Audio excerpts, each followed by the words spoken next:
So welcome everybody. Thank you for joining us for our webinar this morning. I think this is maybe the fourth or fifth that we've done this year. So great to see you.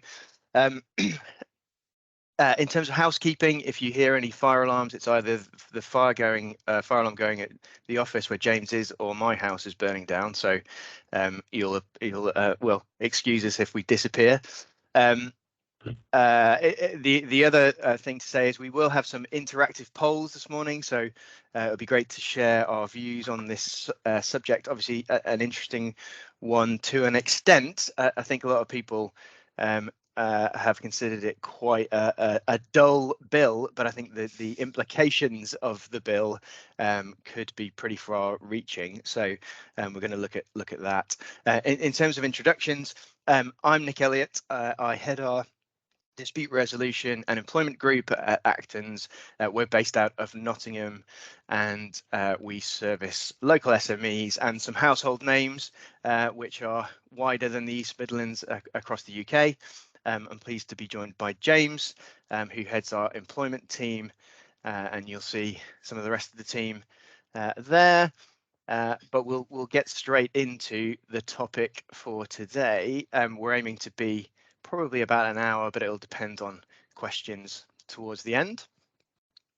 So what are we talking about? I guess in some ways it's a bit of a clickbait title. You know, is this a bonfire of rights or a bit of a stunt by the current government? Just to set a bit of the scene in terms of the context, we're not EU law specialists. We chose employment law because it's actually interesting. EU law is not our thing so much, but clearly EU law has had a significant impact over the years on employment law.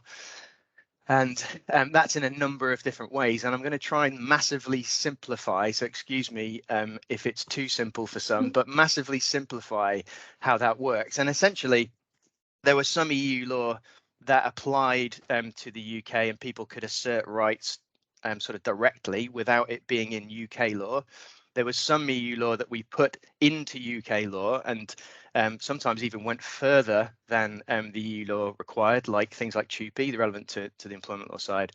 And then there were some things, some elements of EU law that were referred to as part of cases in our court and tribunal system, and decisions were made on the basis of those that EU law that applied.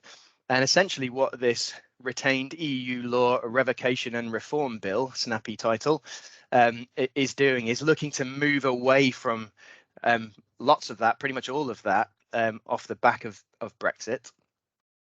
And part of what we're doing today is flagging that it's a thing. People need to be aware that this is coming, looking at what detail we do have. So we have some detail, but not actually as much as we might like in terms of creating certainty as to how this is going to work. And then to a certain extent, with my friend Mystic Simons, we're going to look into the crystal ball a little bit as to what might happen off the back of this this legislation. So what will it do? What will it mean? The timescales for that, and what the future looks like. It's pretty far-ranging. It applies to, I think, something like 2,400 regulations in the UK. So the kind of deregulation, if this were to actually kick in terms of stuff both within employment law and beyond that, is absolutely massive, and that's why it's an important one for us to look at. James. Thank you very much, Nick. Good morning, everyone. So just picking up on the topic of what this bill is going to do, the question you're probably most interested in is which employment laws are due to be impacted. And I'm not going to list them all, but the rule of thumb of the bill is that if the employment law was implemented by way of regulations as a consequence of an EU directive, then as of the date of implementation as it stands, those laws are all going to be repealed. Now, that might have sounded like complicated legal speak, but when I mentioned the laws, you'll all be familiar. So the working time regulations implemented the EU's working time directive. So that's going to go. Similarly, other regulations that are going to go are the fixed term workers prevention of less favourable treatment regulations, the part-time workers prevention of less favourable treatment regulations, the transfer of undertakings regulations, TUPE, and the agency workers regulations. These are all examples of regulations that implemented EU law and would be repealed by this bill. Now you might think, well, that seems a bit arbitrary. And as the slide says, there is this arbitrary distinction in this bill where there's a UK active parliament that implements EU law, that's okay, that's not being repealed, but regulations are. So just to draw a distinction, the second bullet point on the slide does this. The European Collective Redundancies Directive is implemented in UK law, but that's via the act you're probably all familiar with from if you've done a collective consultation exercise, the Trade Union Labour Relations Consolidation Act. Some people call it TULCRA. I've never really known which it is in the acronym terms, where you have to wait 30 days or 45 days, depending on numbers, before making a certain number of redundancies. That isn't due to go because that's implemented via an act. So there is this slightly odd distinction between acts and regulations. And I think Nick alluded to this in his introduction.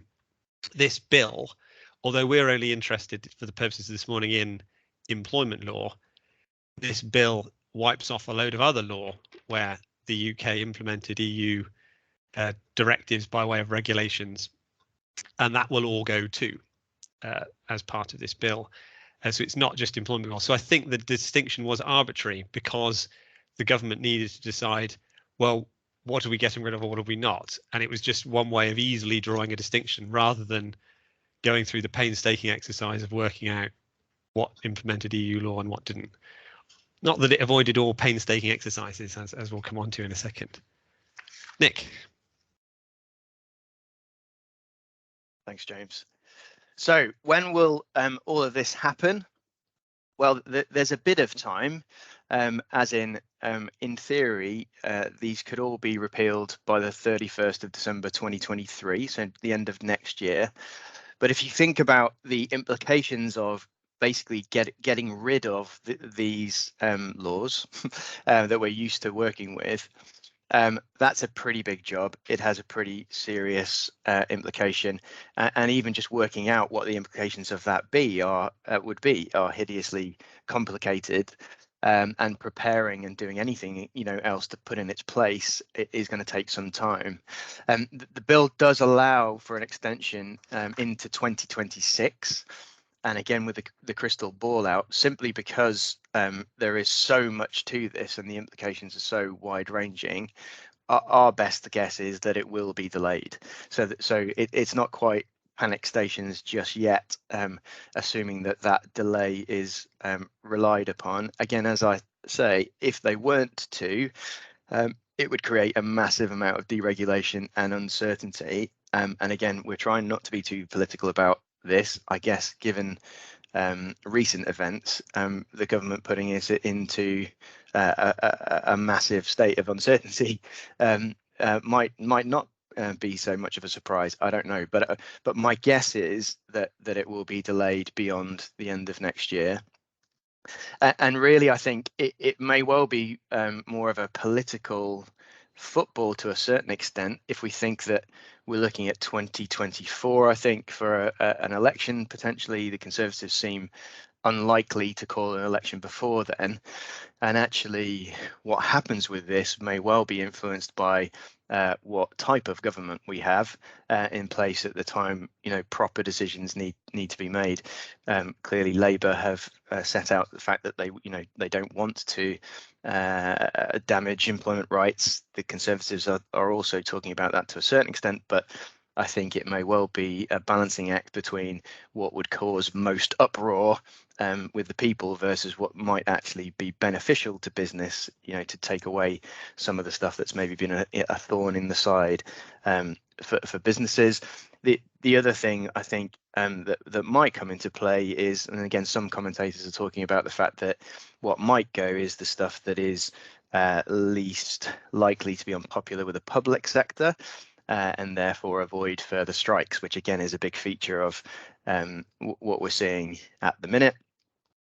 And I think between now and whenever some of this happens, clearly it would be sensible for the government to be thinking about replacing some of this rather than just repealing it and just throwing us all into chaos.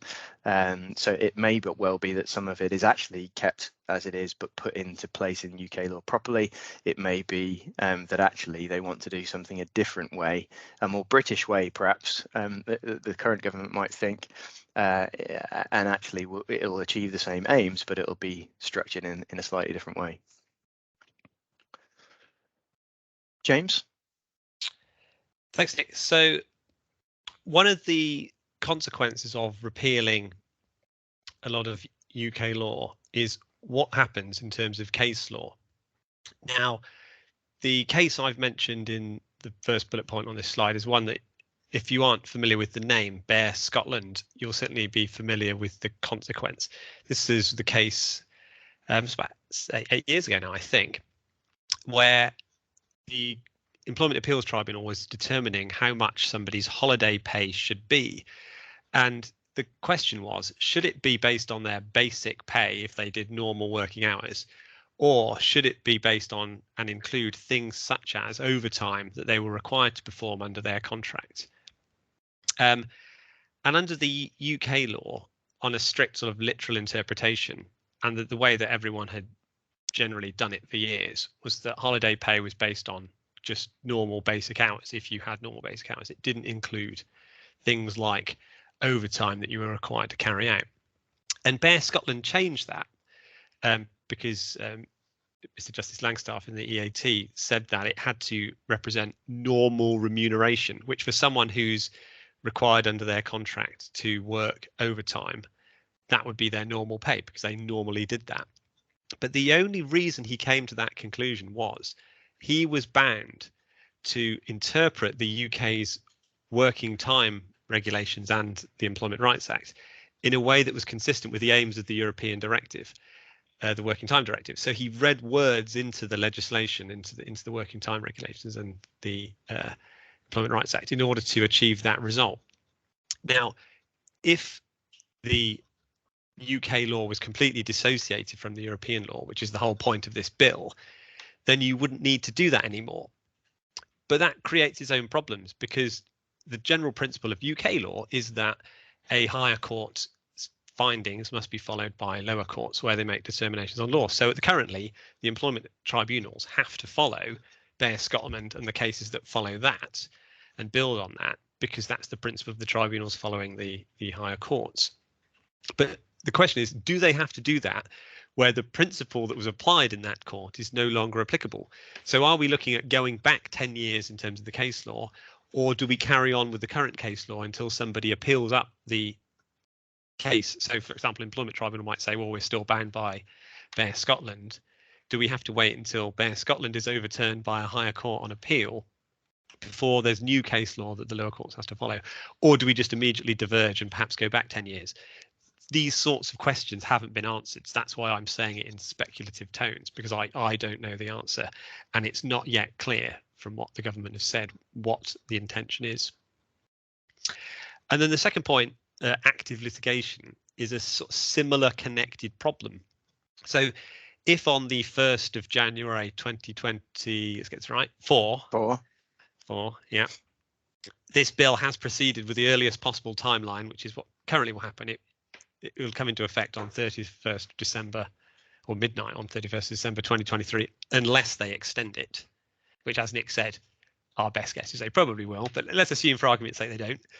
On the 1st, do the courts have to apply the law as it then is, or do they consider what the position was when the claim was presented? So you wouldn't even have a hearing go that quickly. So they must have presented the case much earlier when the law was different. So what do you do about that? Usually changes in the law aren't retrospective and you have transitional provisions or cut-off dates.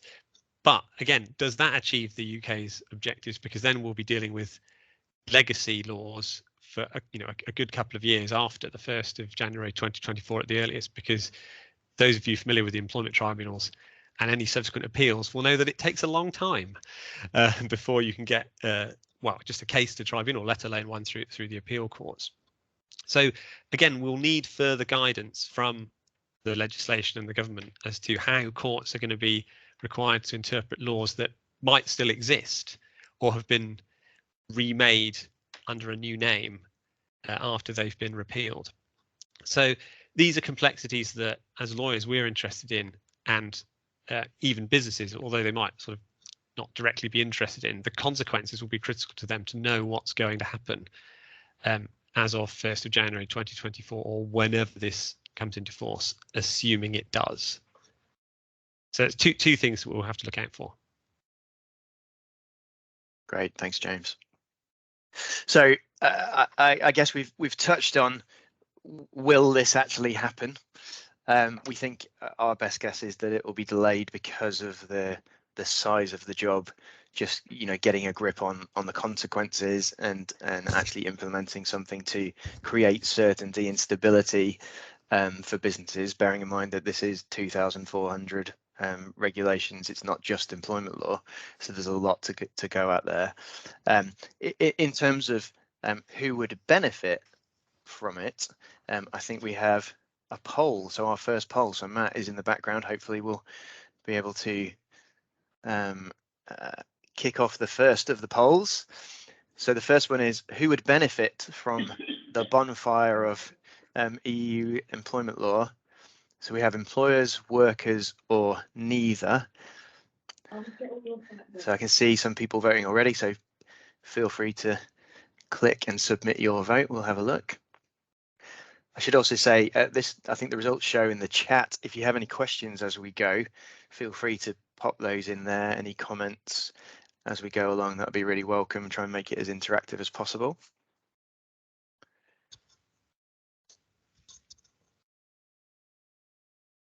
You're almost there in terms of everybody responding.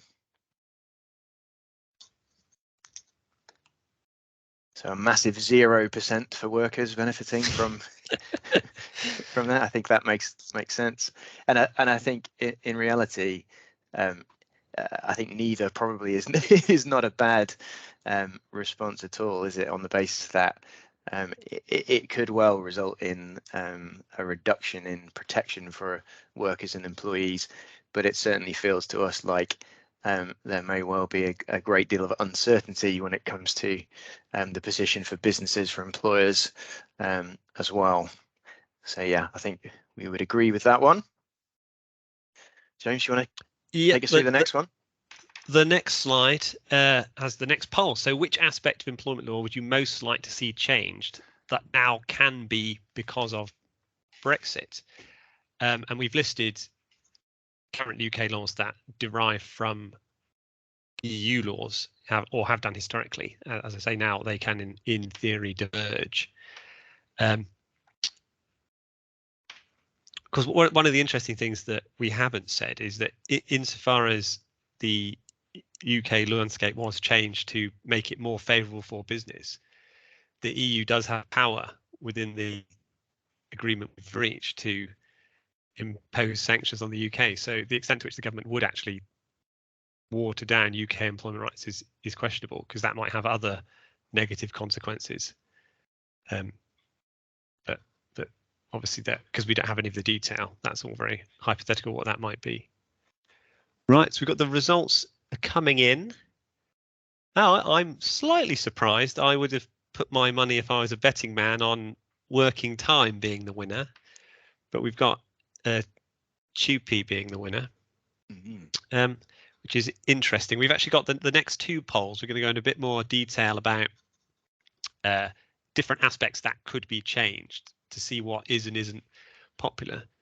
I was also slightly surprised that agency worker regulations has scored so highly, given that the use by agency workers across the market is quite divergent. A lot of employers just simply won't have any agency workers and they won't be impacted by those rights. But that's an interesting one. But yet no one's particularly concerned about collective consultation. Interesting, because that can be quite a, for those of you who've done it, quite a sort of step-by-step process that can delay a regular redundancy exercise by a number of weeks. So interesting responses. On to the next poll where we go to a bit more detail. Thanks, James.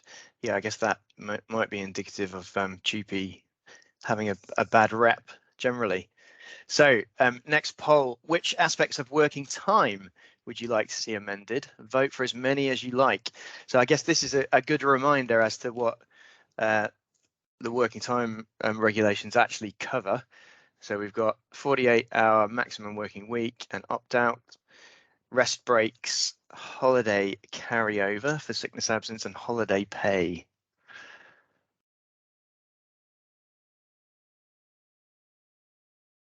So the opt-out, I guess, is one of the things that often is referred to, isn't it, on the basis that we want our people to work more.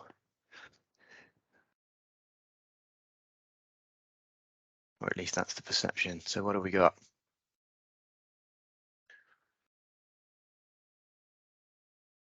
So holiday carryover is looking like the winner on that one. Although it's quite an even spread, isn't it, really, between that and the opt-out 48-hour and holiday pay rest breaks coming in last position. I'd have bet the house that holiday pay would win. That's by far the most complicated thing, but maybe people aren't worried about it. Yeah. Yeah, absolutely. Interesting. Okay, thanks, guys. Next one, James. Right. Well, this one I sounds like from the previous slide we could have a really high score for almost all of these. So which aspect of TUPE would you most like to see amended? So we've got the mandatory information and consultation process, which you'll all know, except for where we have micro businesses with 9 people or less who are employed, would mean consulting with either elected representative or trade unions. We've got the difficulties that you face where you're trying to harmonise terms after a transfer, where there's very limited scenarios where that won't be void and changes void. We've got the protection from dismissal that those that transfer get in addition to your normal unfair dismissal protection, assuming they've got the requisite service. And then we've got the provision of the information about the employees to the transferee ahead of the transfer. So we've got the harmonisation on terms. I did think that would score a high one. That is a common question of how long do we have to wait, and then the slightly hideous answer if there is no time scale. It depends on the reason, which is a real stumbling block. I'm surprised that there's not more for the mandatory information and consultation process, because for employers without recognised trade unions, the process of going through electing employee representatives for the purposes of consulting on a TUPE transfer, to me, does seem slightly odd when you don't need to do that in respect of a normal redundancy exercise if a small number of people are affected. So that always seems sort of arbitrarily onerous, but is something that we couldn't currently change under the current law that must comply with the EU regulations. So that's an interesting one, and nobody's bothered at all about the provision of employee liability information, which I think makes sense, because in most transactions, if there's a due diligence exercise going on, that's just useful information for people to have. So yeah, interesting. Yeah. Harmonisation. There we are. Yeah. Nick.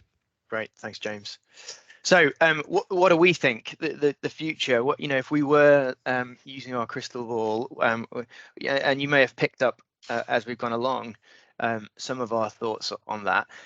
Again, James, jump in at some point on this one too. I think holiday pay, we certainly see clients grappling with calculating holiday pay and all of the cases and all of the complexity and change that there's been in recent years on that issue. And I suspect the government any government would want to try and simplify that process.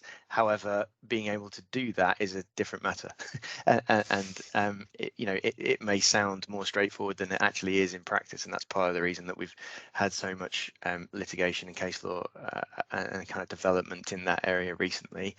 Our perception was that agency worker rights probably operate in certain sectors, and clearly it's very, very important to those sectors in terms of how that works. It may be that protections are watered down to a certain extent in that area, and yeah, you know, they are complicated and often tricky to navigate, but that's our current thinking on that.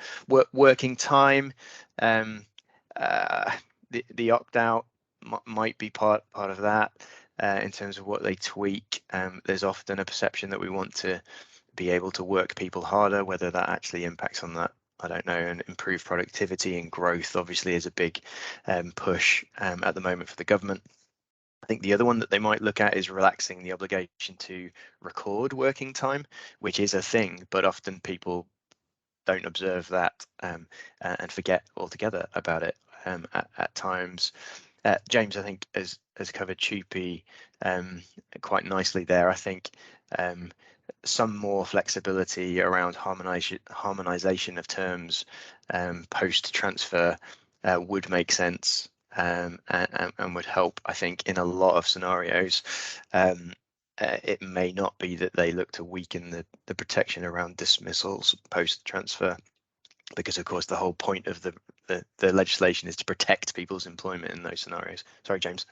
Well, I was going to say one of the ironies of TUPE in the EU context is the service provision change, where can be very unpopular, where I always like to use the example of a cleaning company just because it's the easiest example. Apologies for any cleaning companies on the call. This is not a suggestion that all cleaning companies are bad, but the classic example is where company A has a cleaning contract with company A, and they don't think they're very good at cleaning, so they terminate that contract and hire company B. But because company A had organised certain employees to clean for company A, then there's a service provision change, and those employees transfer to company B, and they've got rid of the company they don't like, but they've still got the same cleaners with a different company. And the irony of that is that the service provision change law was gold-plated in the UK TUPE.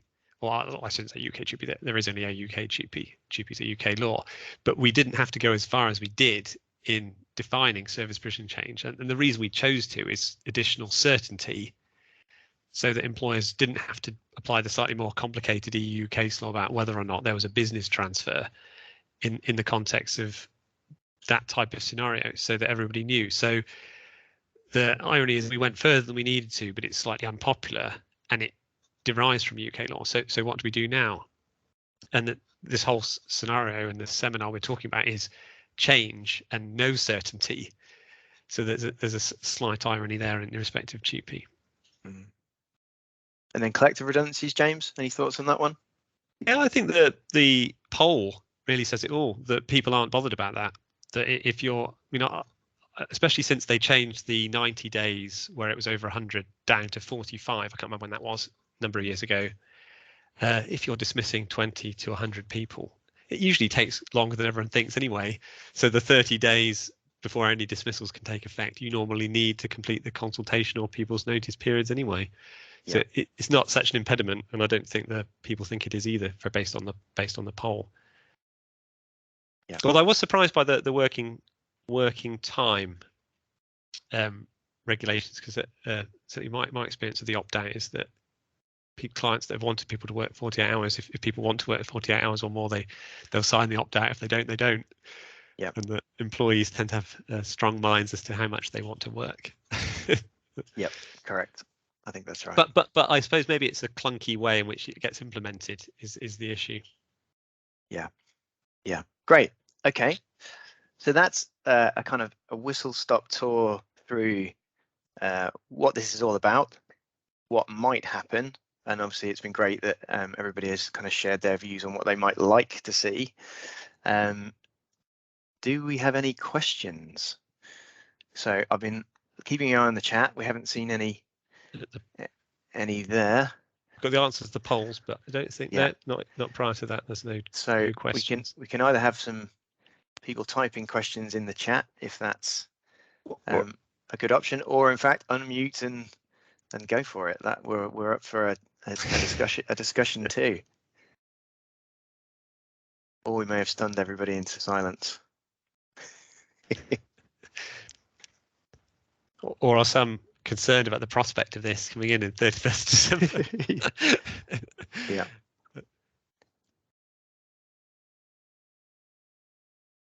So I'll ask you a question, James. in terms of the practical implications for clients, if actually this, there were to be changes here, what should they be thinking about in terms of updating stuff or managing the kind of risk around this? Well, I think there's two things that I'd sort of take away from this. Neither of them are panic, probably. The first is keeping what's the term, ears to the ground as to what's happening, because it might be in the news, but probably better to get more reliable sources. No disrespect meant to the mainstream news, but they're often not quite on the legal technicalities. So do follow our LinkedIn, social media platforms, website updates, and those of other respected organisations to find out what's happening. And then I'd probably, Nick, the thing that's most likely to change is things that you might want to put into people's contracts or not put into people's contracts. And there might be some scope as to things that you might be able to do that you can't currently do, and you might want to take advantage of those. And similarly with policies, you might want to change policies. And we've got the first actual question. Yes. So thank you, Eleanor. Am I correct in understanding that the Equality Act, for example, will remain unaffected? Yes. Two reasons. I think that partly because it's called an act, the distinction is that acts aren't being repealed and regulations are. Not all regulations, just those that implement EU directives. I think one of the reasons for that the Equality Act is because the Equality Act was an act that brought together historical acts of Parliament that were all related to the different protected characteristics all under one head. So except for the really youngsters on the call, most of us remember the Race Relations Act, the Sex Discrimination Act, and Disability Discrimination Act.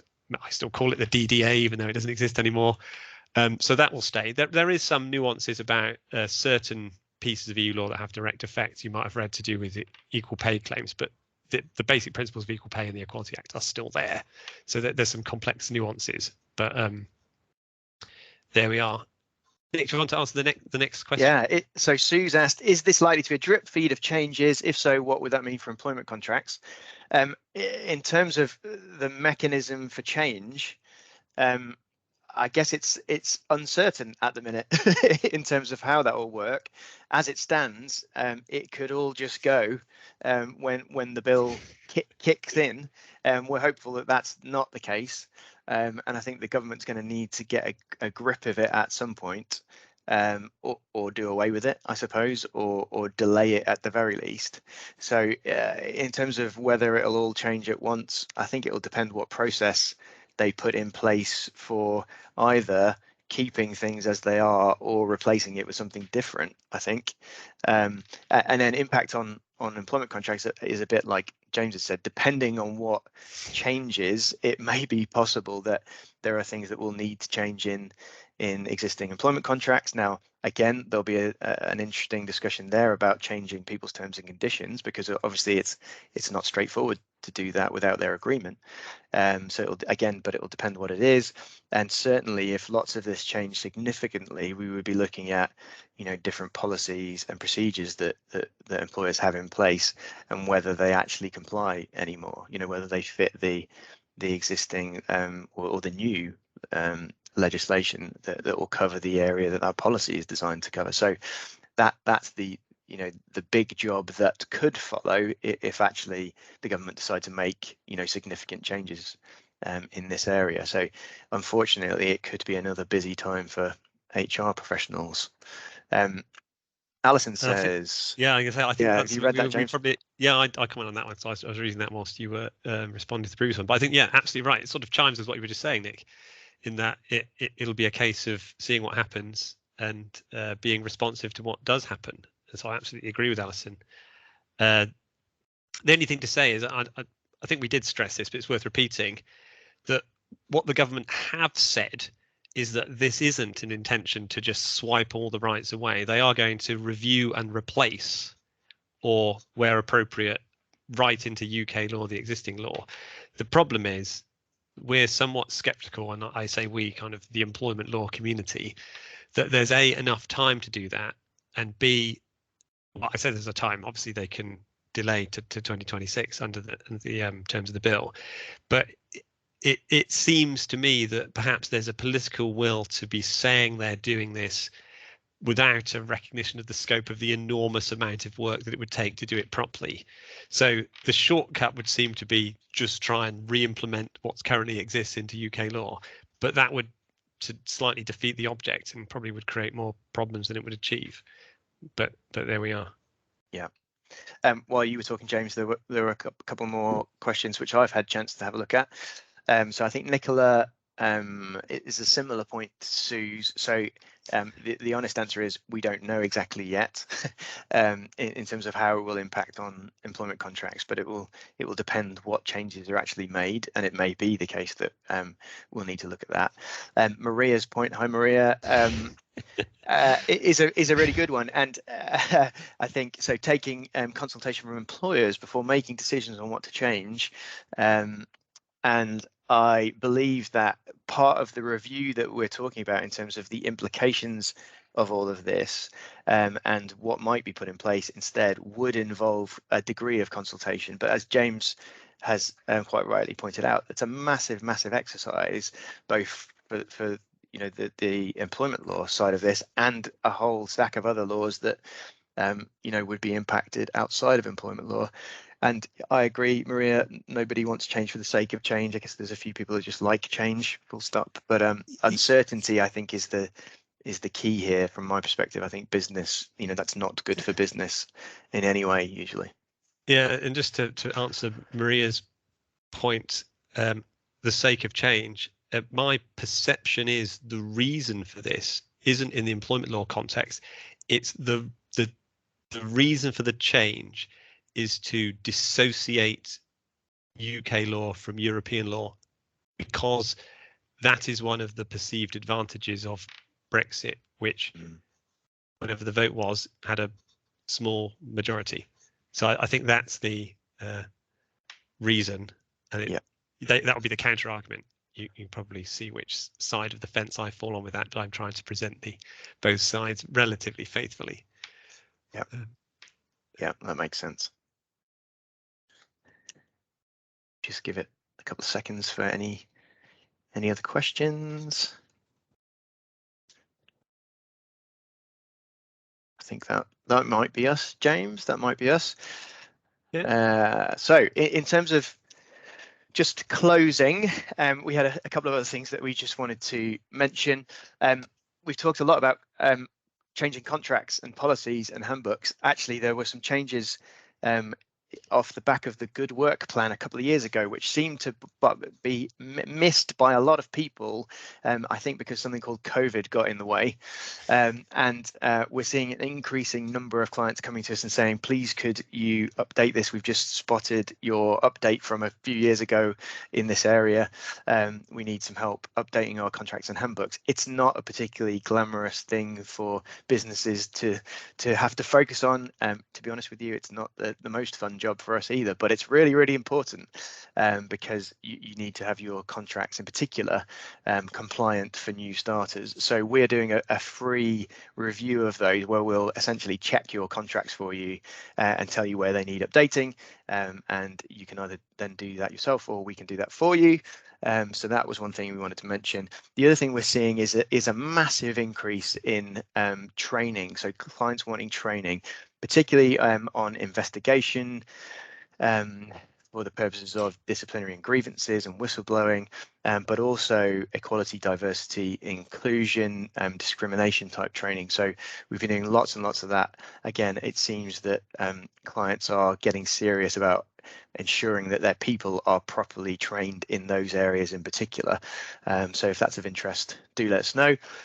We also wanted to flag something called the East Midlands HR Network, which is a network we set up with a couple of other organisations about 7 years ago, and I think Matt will pop a link to our website, as if by magic it appears, for the East Midlands HR Network. So please do visit there, sign up for our mailing list, and you'll get invites to events specifically for HR professionals, and it's a great way of kind of meeting other HR professionals, discussing best practice, how you're finding things at the minute, supporting each other in that way. And the other thing we wanted to flag is that we're starting a podcast called the HRD Talks. So do keep an eye out for that in the new year. Very excited about speaking to some really great HR directors and yeah, hearing from them on a variety of topics. So I'm very excited about that. The other thing I should say, as James quite rightly pointed out, keeping up to date with what's happening in this area and a number of other things. Actually, you see there were some changes announced with regards to flexible working yesterday. The best way of doing that, our kind of main medium for communicating those kind of things now, is LinkedIn. Matt has posted our LinkedIn profile links in the chat as well, so feel free to click through to there, connect with us, and keep an eye on what's going on in this area, as I say, and a whole load of other stuff too, which hopefully is useful for you. I think that's probably it. We knew that it would be a slightly shorter session today on the basis that we wanted to get this on your radar, help you understand a little bit about what it's about.